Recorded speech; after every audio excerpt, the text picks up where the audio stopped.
would like to welcome onto stage the former centurion Kai Lintunen.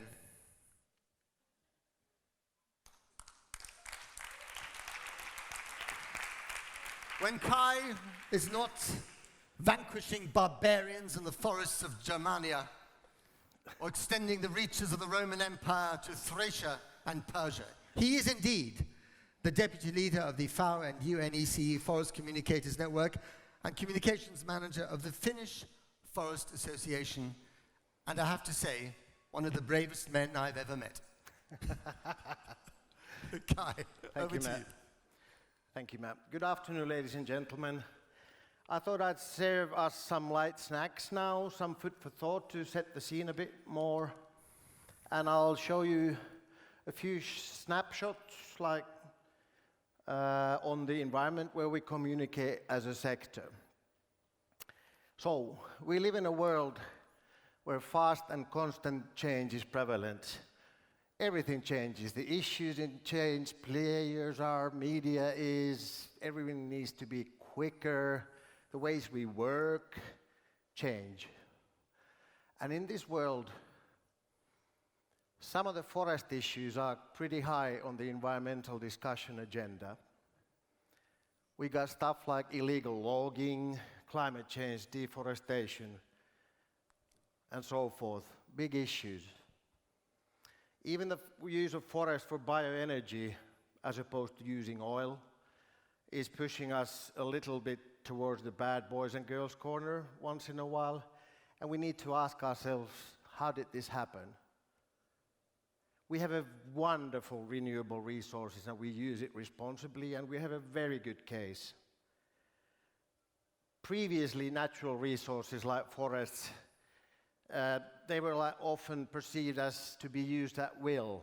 But then environmental responsibility questions entered the equation. And then, regardless of the ownership, more and more these natural resources are seen as common property. And we need the acceptance of the society to be able to make good use of the forests. And for that, we need to build social capital, which means building networks of social contacts, sharing knowledge and views. First and foremost, building trust and interacting within the forest sector and outside the forest sector. So we have an excellent case to provide forest-based solutions to save the planet, simply. And we need to be confident and vocal, but at the same time, understanding different perspectives and opinions and views of the world that might be really different from ours. So we like our stuff a lot, but it does make no sense to just shout louder. We have to learn to listen as well, even better than we are, and engage with people outside the forest sector. I'll say a few words of the various ways to communicate to affect this situation. You know that new electronic and digital avenues open up almost daily today at this time. And this is where the issues are talked about and where they're driven. And we need to be a part of these talks. Otherwise, others will speak for us, and they already are. So it's an opportunity for all of us, and we need to use it. We need to keep up to speed on the development, the fast development, to be able to influence it and not fall behind. At first, social media, it looked like a nice little dimension in the corner of the interweb. But then someone found it's a viable business, so it grew. And it went mobile. And it grew. And it grew. And it grew. And it grew. And it keeps growing. So we need to focus and position ourselves on where we want to be in all this maze. Otherwise, we might get overwhelmed. And we need to keep in mind the old saying that fact is fact, but perception is reality.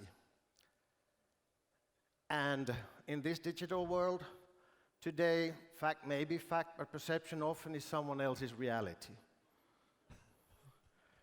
So, of course, the strongest and most trustworthy interaction is between real people at best.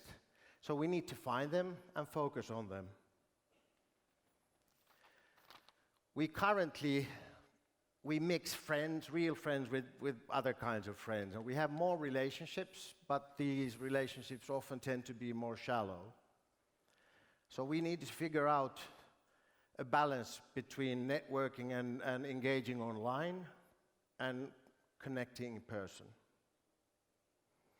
Traditional media, they're still valid channels, but they're in change as well. The Independent in the UK recently said that they're going all digital in the future, so there's changes there as well, and others will follow. I'll briefly touch now a kind of a challenging case from Europe, where I'm from. Forest issues do not have an automatic home in Brussels, where the decisions are made.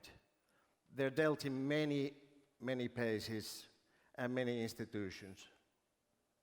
So, on a European level, someone estimated that there are about 250 organizations representing forests, forest-based industries, forest-based ideas, forests on a broader sense. And the question is, are we all sending the same message? Are we talking in a similar way? Because at the same time, some of our competitors put their eggs in far fewer baskets than we do. So then the elemental question is, whom will the regulators and other decision makers listen to? I think overall we become much better as communicators. There are very many good cases out there already, but I think we need to do even better.